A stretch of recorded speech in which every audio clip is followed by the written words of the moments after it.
అక్రమ కట్టడాలపై అధికారులు కొరడా జుల్పిస్తున్నారు. రంగారెడ్డి జిల్లా మూసీ పరివాహక ప్రాంతంలో వెలిసిన అక్రమ కట్టడాలను నేలమట్టం చేశారు.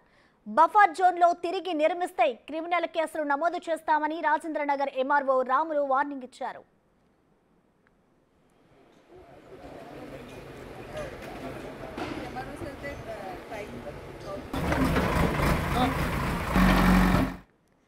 రాజేంద్రనగర్లోని హైదర్ ఎంక్లేవ్ కు భారీ బందోబస్తు నడుమ రెవెన్యూ జేహెచ్ఎంసీ అధికారులు చేరుకున్నారు. గుర్తించిన అక్రమ కట్టడాలను జేసీబీల సాయంతో కూల్చివేశారు.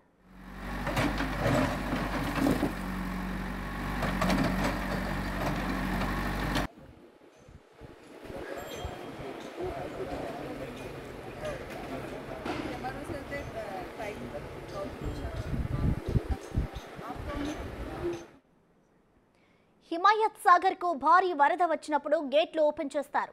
ఆ టైంలో ఇప్పుడు కూల్చివేసిన అక్రమ కట్టడాల గుండానే నీరంతా మూసీలోకి వచ్చి చేరుతోంది. అలాంటి అక్రమ నిర్మాణాలను నేలమట్టం చేయడంతో వరదల సమయంలో ఎలాంటి ఇబ్బందులు ఉండవని అధికారులు చెబుతున్నారు. ఇదంతా కూడా మూసీ ప్రక్షాళన సుందరీకరణలో భాగమే అంటున్నారు.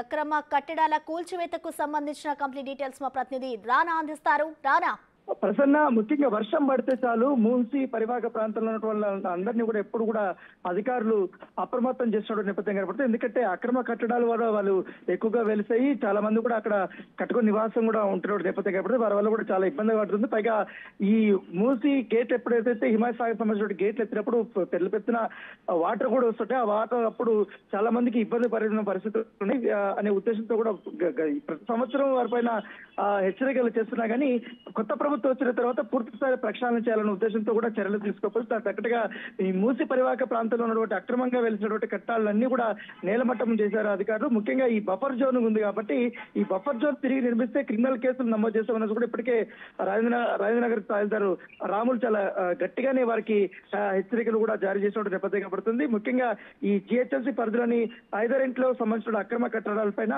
ఈ పూర్తిస్థాయి ఇవాళ వెళ్లారు. భారీ ఎత్తున బందోబస్తు కూడా ఇవాళ తో వెళ్లి అక్రమ కట్టడాలతో కూడా నేలమట్టం చేసినట్టు నేపథ్యం కనపడుతుంది. ఇంకా రాబోయే 3 నెలల్లో వర్షాకాలం కూడా రాబోతుంది.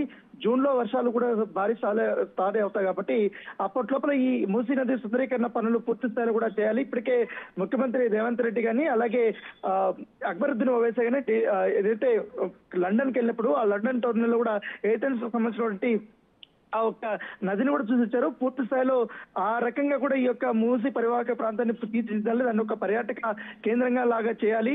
ఈ అక్రమ కట్టడాలన్నీ తొలగిస్తే ఈ యొక్క సుందరీకరణ పనులు అనేది చాలా ఈజీ కూడా చేయొచ్చు అనేది కూడా అప్పుడు కూడా డిసైడ్ అయ్యారు. దాని తగ్గట్టుగానే అధికారులతో సమీక్ష సమావేశం చేసిన తర్వాత అధికారులకి ఆదేశాలు ఇచ్చిన తర్వాత పూర్తి స్థాయిలో వీరు అక్రమ కట్టడాలన్నీ కూడా ఇప్పుడు కూల్చేస్తున్న నేపథ్యం కనపడుతుంది. ఎందుకంటే ఈ హిమాయత్ సాగర్ గేట్లు ఎప్పుడెత్తినా కూడా చాలా వరకు కూడా ఈ నిండిపోవడము, తర్వాత ముషారంబాగ్ ఏదైతే బ్రిడ్జ్ దగ్గర కూడా వాటర్ వచ్చేయడము, ఇవన్నీ చాలా ఇబ్బందులు పడుతున్నాయి. ఇవంతా కూడా అక్రమ కట్టడాల వల్ల ఈ వాటర్ అంతా ఫ్లోటింగ్ అనేది చాలా చిన్న ప్లేస్ అయిపోయి ఆ ఫ్లోటింగ్ అంతా కాలనీలోకి వీటిలోకి వాటికంతా వెళ్ళిపోతున్న నేపథ్యం కనపడుతుంది. దీనివల్ల చాలా ఇబ్బందులు పడుతున్నాయి. సో ఈ ప్రాబ్లం ని బేస్ చేసుకుని మూసీ ప్రక్షాళన చేయాలి కాబట్టి ఖచ్చితంగా తొలగిస్తే ఈ పనులు అనేది చాలా ఈజీ అవుతుంది అనేది కూడా చెప్తున్నారు. పైగా ఆ ప్రభుత్వ స్థలం కాబట్టి ప్రభుత్వ స్థలంలో గత దశాబ్దాల నుంచి కూడా తిష్ట వేసుకుని కొంతమంది అక్రమార్కులు అక్కడే ఉన్నారు. పైగా అక్కడ వారు కట్టుకోవడమే కాకుండా ఇతరులు కూడా ల్యాండ్ అమ్మినటువంటి నేపథ్యం ఇప్పుడు. సో అవన్నీ లేకుండా పూర్తిగా ప్రక్షాళన చేయాలి, దాన్ని